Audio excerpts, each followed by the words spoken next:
আপনাদের একটা কথা বলতে বাধ্য হচ্ছি, আমি প্রায় 30 বছরের উপরে কীর্তন গাইছি, 32-33 বছর প্রায়। কিন্তু কীর্তনটা এখন কীর্তনের জায়গায় নেই। আমাদের খুব ভাগ্য খারাপ। আপনি কীর্তন গাইতে ডাকুন, কে আনিল রে, আর কে ধরিল রে, আর কে পলাইল রে।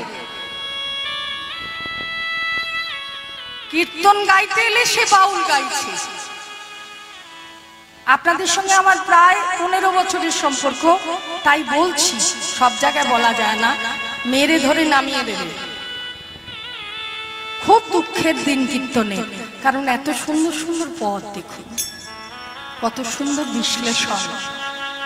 যদি ভেজা যায়, যে ভিজেছে সে জানে। আমাদের তো শুধু ভিজলে হবে না, কীর্তনিয়াদের সকলকে ভেজাতে হবে, এটা আমাদের ডিউটি। কারণ কেন করতে হবে?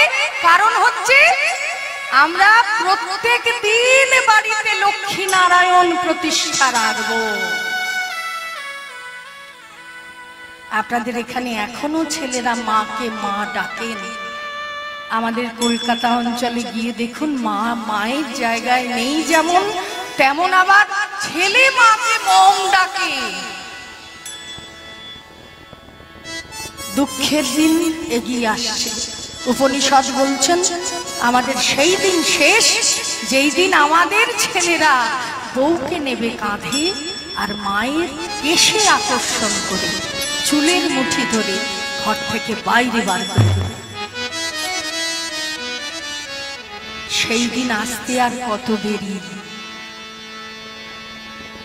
আপনি প্রত্যেকটি কীর্তন দেখুন ইউটিউবে, সব জায়গাতেই একই জিনিস। আবার এমন নাচছে তারা, নেচে স্টেজ থেকে পড়ে যাচ্ছে। আবার কোন হরিবাসরে, কোন হরিবাসরে, আমি তো অনেক জায়গায় ঘুরি, ভগবানে আমায় কৃপা করেছেন, ভগবান আমাকে কণ্ঠ দিয়েছেন, ভগবান আমার মেয়ের কণ্ঠ দিয়েছেন। কোথাও থেমে থাকতে হয়নি এখনো পর্যন্ত, তার কৃপা। গিয়ে দেখি যে প্রতি বছর সে যদি স্টেজ থেকেও পড়ে যায়, তাহলে ওই কীর্তনিয়াই বায়না করতে হবে। এগুলো আমাদের সবার মধ্যে চেতনা থাকা দরকার, এইটাকে রুখতে হবে। কারণ আগামী প্রজন্ম আর আমাদের বাবা ডাকবে না, মা ডাকবে না।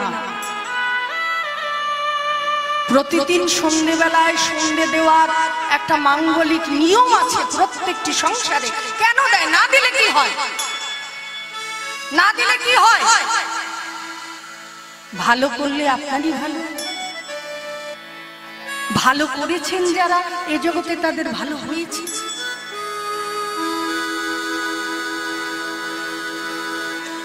ধর্ম সংস্থাপনার্থায় সম্ভবামি যুগে যুগে যদা যদা হি ধর্মস্য।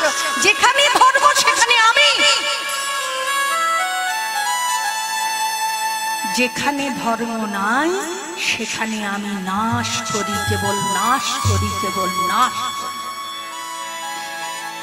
তাই এটা রুখবার দায়িত্ব কিন্তু আপনাদের। এখনো পর্যন্ত যারা পদকর্তার পদ গান, তাদেরই এখানে ডাকা হয়, আমি দেখেছি। সত্যি আমার খুব ভালো লাগে। বিশেষত কর্মকর্তাদের মধ্যে যারা আছেন, অনেকেই আছেন, আপনারা জানেন, আপনাদেরও পরিচিত, আমাদেরও পরিচিত।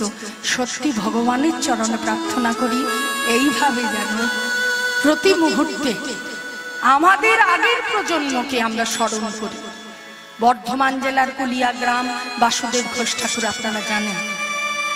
আমার সৌভাগ্য হয়েছে সেখানে বারবার গান করার, একবার না অনেকবার গান করেছি। লোচন দাসের পাঠে বহুবার গান করেছি।